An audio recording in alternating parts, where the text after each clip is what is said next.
Dag. It's fantastic to be back in Germany. I haven't been in Germany for probably 20 years on honeymoon, actually. So it was about 28 hours to come here. So Australia, if you've never been, is a long way away. What I will say at the end of this session and the next, that if you're ever anywhere near Melbourne, Australia, where I'm from, Monash, you're always welcome. I'll leave my details. We'd love to host you at any time. Just recognise that it does take about 26, 27, 28 hours. It's pretty brutal, but it's great. It's really great to be here. I wanted to thank everyone involved in the conference. I've had a great chat with Andreas in the last few hours about German. We use the term paramedicine in Australia, but emergency medical services is kind of the same thing. So a lot of the things that are going on nationally in Germany are actually no different to what happened and is happening in Australia. Just the continual of time is really the only thing that it's different. You know, how patients present with chest pain, generally how education occurs, etc., etc. The issues that paramedics have dealing with cases is the same, whether it's in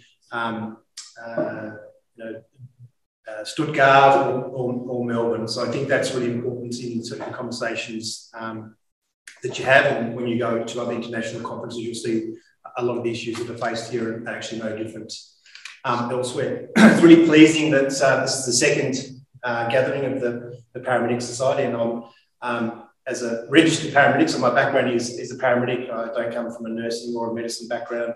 I'm really passionate and quite parochial about the professionalisation of paramedics.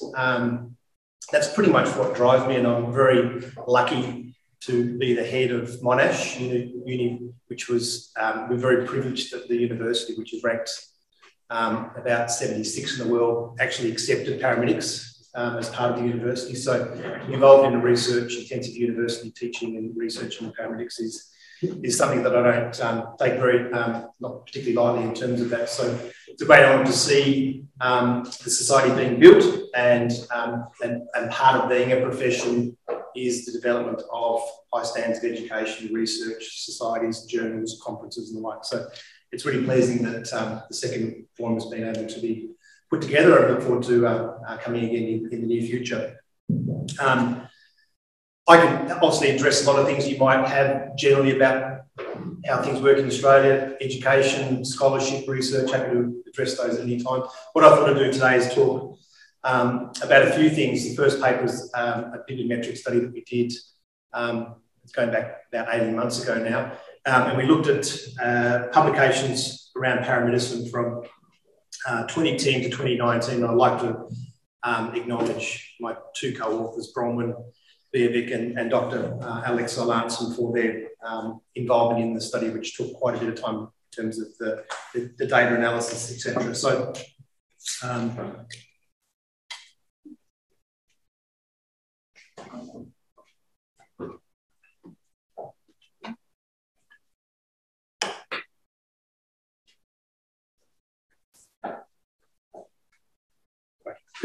okay.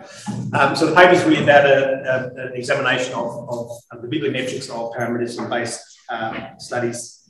And as you're probably aware, and again, forgive me, I'll use the term paramedicine, but it's paramedic, emergency medical services, emergency medical technicians, just the term that we use in Australia. You're probably aware that paramedicine is still developing. In some countries, it's considered an occupation. Others, it's moved on the continuum to a semi-profession.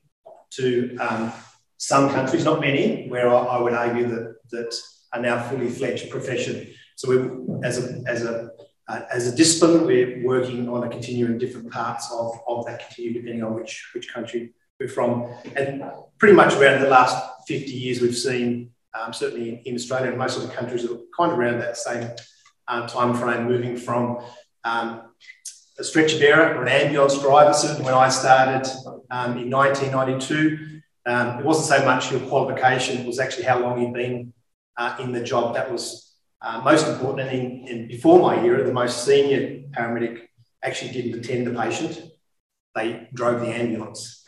So the more senior you were, You didn't actually go in the back of the ambulance, you actually drove, and the maintenance of your ambulance, how clean it was, etc., was seen to be more important. So we moved, generally speaking, from stretcher bearers, ambulance drivers to technicians, and in some countries, certainly in the context of our country, where paramedics are independent, autonomous, fully fledged professions, don't require medical direction, or have to have 3-year or 4-year bachelor degrees to work as a paramedic. And if you want to work at the next tier, which is critical care, you have to have a graduate diploma, and then most people now moving into the masters. So that's kind of the continua. That will happen in Germany.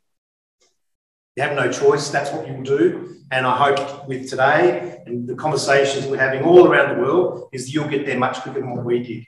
The UK were a bit shorter than us. US, Canada, so most countries that you probably don't actually have bachelor degrees. And I would argue that to move along that continua quickly, or have a destination where it's actually achieved, you at a minimum, you need university-based education, either bachelor or graduate. Around the same time, this thing called bibliometrics, which some of you may not be aware of. In fact, it wasn't something that I was acutely aware of. It was just what I normally do is just look for articles, things pop up in my email, and there have been some articles around these bibliometrics in different areas, particularly around nursing and medicine. So kind of interesting thought, and something that we explored, and like any good research, identified that it was a gap, and it was. No one had really done this in terms of EMS or paramedicine. And so we explored that. So it's been around, kind of around the same time, widely used in most other disciplines, not a lot, of course, in what we do. There's ours, and there's been a more recent one done by some Chinese authors. And really what it does is involves around the collection of quantitative data around the metrics, author, citations, the impact factor, the field-weighted scores, etc., and the collection of that to determine what things have been published, etc. There is a link. This is published. There actually are three other research questions I haven't included today, more to do with time than anything else. So as it's stated there, around exploring the characteristics of paramedicine-based publications in the Scopus database between 2010 and 2019. And specifically for this presentation, addressing 5 research questions. So how many paramedicine-related articles were published? And what was the average number of citations? Which journals were actually publishing our work? Which countries were producing the most amount of publications? What levels of collaboration, whether that be domestic or international? And what were the main topics or clusters being published? And what I would point out is, we didn't set out for this study to be anything to do with Brett, not at all. Nothing to do with Australia, and nothing to do with Monash. Absolutely nothing. It's really about identifying that there was a gap in the literature, that many other professions were doing similar studies, and really too, it was about identifying who is producing the most? Who cares who produces the most? But identify what amount of evidence is being produced, what sort of collaborations, so forth and so on. And that allows us to build deeper collaborations nationally, internationally, and help drive the research and scholarship, which, if the discipline is moving towards a fully fledged profession, it has to have the research. It's not negotiable. Unless you're doing the research and you're developing what's called esoteric or unique body of knowledge, it's not being done if you're not doing that research. So for me, it was an important benchmark to set. So data, as I said, were obtained through Scopus, and we set that, so we did this back in mid-2000, and we set the limit for 10 years, and we felt that arbitrarily around that 2010 period was probably not a bad start, given that many countries had at least thought about or had started their pre-entry bachelor programs around that time. We thought that was probably pretty reasonable. Collected the data, put it through this software that some of you may be aware of, which is Confidence. If you're doing literature reviews, your systematic or your scoping or your meta-analyses, that's a fantastic bit of software. It makes things much more easier to sift through.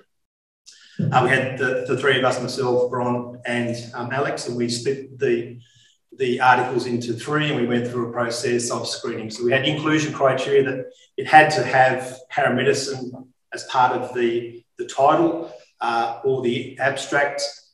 It could be any study type. It had to be in a peer-reviewed journal article.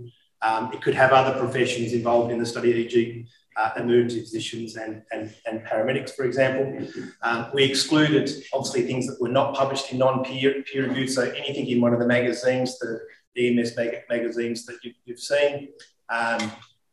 If it was EMT, ambulance driver, any of those terms that are synonymous with many of the profiles around different parts of the world, they were also excluded. I'll talk about the limitations, and that's a significant limitation, and certainly when we went through the peer review process, that was a big thing for the reviewers. You know, how could you include paramedicine and not include EMT? But we argued that we're after the kind of the top level of evidence in terms of practice, that is a term that's not synonymous around the world, but many countries now are using the word paramedicine, not EMS. And I think you'll find that as time continues, when bachelor degrees and other research continues, that EMS probably will fall out and paramedicine will take over.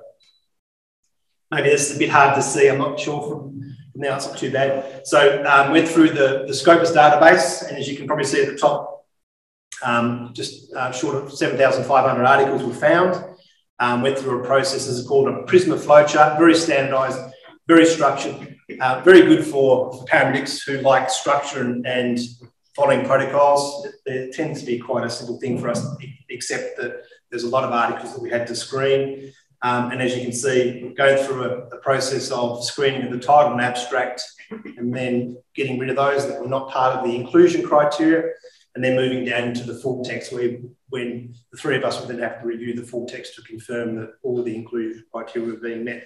And we were left with 1,658 articles to put into the data set, use some software, and then that's how we're able to generate the bibliometric data.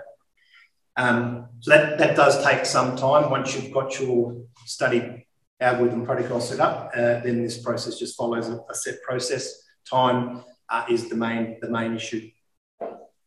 So addressing each of the research questions in order. So how many publications were published, and what were the number of citations? And you can see, pleasingly, that the citation rate is going up, suggesting that paramedic-based research, whether they're being done by paramedics or medicos or nursing or psychology, etc., is on the up. And of course, as you'd expect, the citations per publication, there's that what's called a citation lag, that you expect that there won't be many citations for studies that have only been published in the last 3 or 4, 5 years. But pleasingly, the trend is doing that, and we would expect that the number of publications around the world will also continue in the near future. Which journals are publishing our work? There's the top 10. Some of those I think you'll be very familiar with, some others maybe not. And you can see the pre-hospital emergency care, that's the main journal from the United States, housed by a couple of the registries. The Quartile Ranges, so the quartiles, you have four quartiles, so the majority, as you can see, are in the top 25% in that category. A good spread, as you can see from where the journals are coming from. The third one is the Australasian one. That's just by proxy that it's there. That's really the only paramedicine-based one that made the top 10. As you can see, the rest are really resus, critical care, or pure medicine. But it's a nice spread. But there's some things for us to consider as a profession, as a paramedic, that it's quite difficult to publish in Quartile 1 journals. So it's a nice marker. It's one of the reasons why we wanted to do the study, is to set, well, where are people publishing their work, and then how do you set up a process to ensure that that work is a good study, it's robust, it's valid, it's reliable, and that can be pushed into a higher ranking journal. We can talk about impact factor and high quality journals versus readership impact. So certainly when I publish as a university, we are told we have to publish all of our work in Quartile 1. Some of that stuff's impossible. So some of our work we'll purposely do quite low level, we'll do cross-sectional work in areas that have not been explored, and that certainly won't be accepted in a Quartile 1 journal. And we'll go for Australasian Journal of Paramedicine, even the Irish Journal of Paramedicine, which is now finished, or the British one, and that's not a high-quality ranking journal, but it has high-quality readership. So there's that balance for us to consider there. But there's the top 10. Which countries are generating the most? And again, this wasn't set up to see if Australia was number one. Not at all. Not what I'm at all interested in.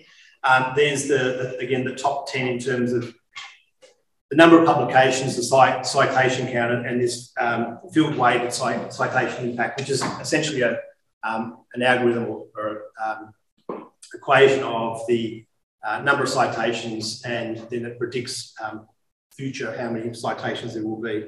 But good to see 1, 2, 3, 4. So Germany's number 5.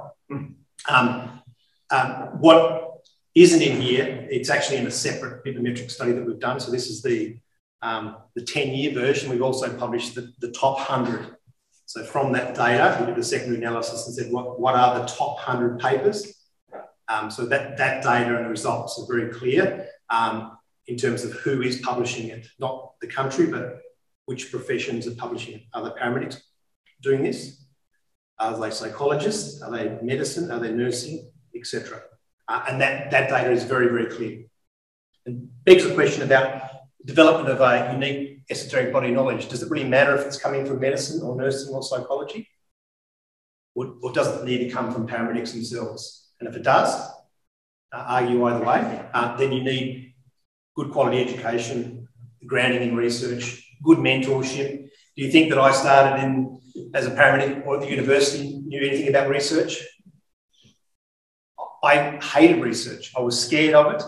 If you said to me, I'd stand here now in Würzburg talking about research, I think you'd be crazy. So I've been fortunately part of a time in Australia when the medical fraternity were happy and wanted ambulance paramedics or ambulance drivers to get better education. And I was just fortunate to be part of that, and fortunately around good, strong medical mentors that eventually allowed us to be independent. So I work with a lot of different professions, but in reality, we run a PhD program in our department. We just graduated our 30th paramedic PhD. But again, that's not to boast. That's just to illustrate that I'm not special. Monash is not special. It's just that we've been lucky with the resources and the mentorship that we've been given, that if you've got all those things, you can also achieve those things. And again, as at the start, I expect that the system here will get there much quicker than certainly what we did in Australia and other countries, certainly what I've seen in the short time that I've been here, and certainly some of the things I've been looking at before I came. Very important is around the levels of collaboration. So pleasingly, just over half of all articles had some form of collaboration.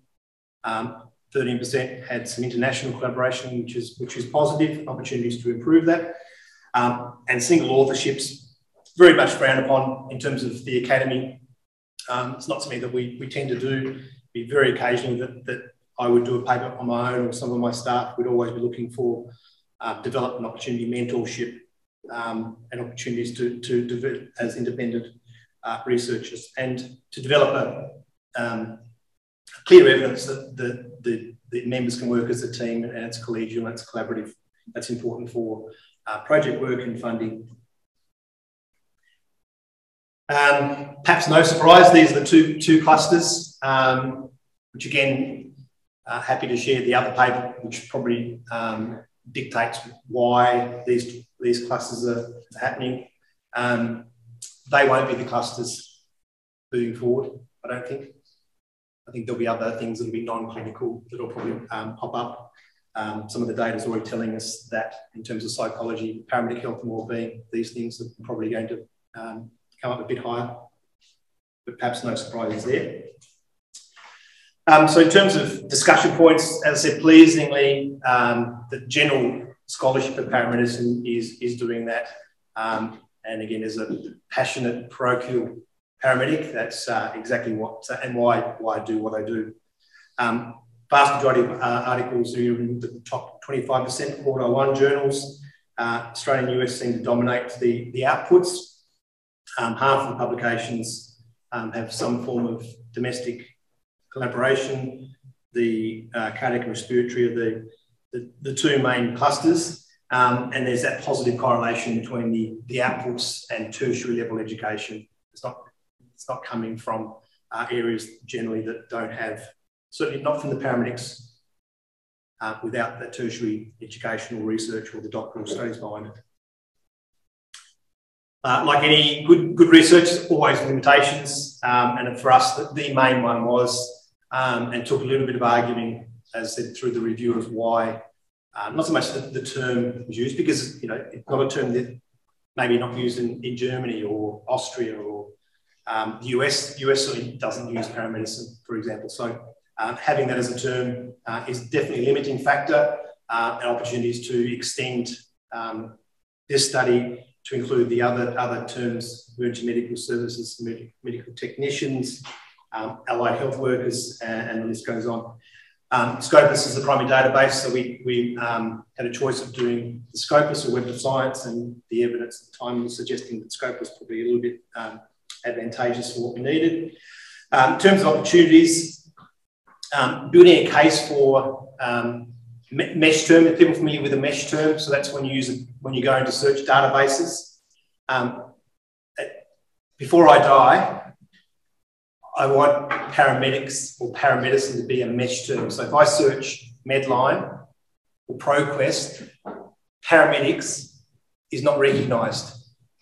I have a problem with that. So the archive, library, the governance actually classifies what you do, what I do, as an allied health worker or allied health personnel. That's not what we do. And so that definition dates back to the 70s. So what does that mean? It means that from an identity, we're not being recognised. And I think it's up to us, not others, it's up to us to make the case that paramedic is a term that should be classified accordingly based on the work and the scholarship that we do. And kind of the plug, I guess, is what this leads to is an opportunity to develop an international research agenda. So what we do in Victoria, where I'm from, that kind of bottom part of Australia, is probably no different to what's happening here and what's happening in Taiwan and what's happening in Minnesota. In reality, it's not. And so what this has done is allowed us to kind of think about that and present that as another research study that Thomas and some others are involved in as we speak. So in conclusion, the data from 2010 to 29 demonstrates that it's rising, which is very, very pleasing. The point I made about non-paramedics publishing in the majority of paramedicine is again worthy for that professional identity, the development of that unique esoteric body of knowledge, and opportunities to build upon what that means for our education, training and scholarship. And as I said, an opportunity to expand and explore what the commonalities of our research across all of our countries in paramedicine. Okay, and please, if you're anywhere near Melbourne, Monash, you please let me know. We love having visitors. That's a really thing that we, it's kind of part of our strategic plan and our goal. We've got plenty of space. I have a couple of offices for our international guests. Anytime, one day, 1 week, happy to show you our facilities, our simulation facilities, see what we do. That's linked to the article. As I said, there is a secondary article that looks at the top 100, and there was a clear goal for that as well. Again, not about Monash or Australia, but wanted to know who was actually publishing our work. Thanks for attending, and happy to answer any questions you might have.